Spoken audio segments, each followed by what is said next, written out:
South Asia, a region blessed with natural beauty, rich history, and hard-working people.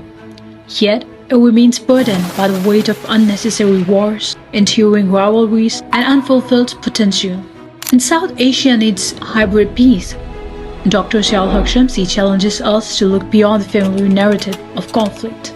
He introduces a revolutionary concept, hybrid peace.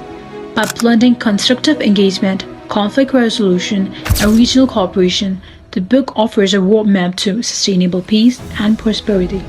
With nearly 2 billion people and abundant resources, South Asia holds incredible promise.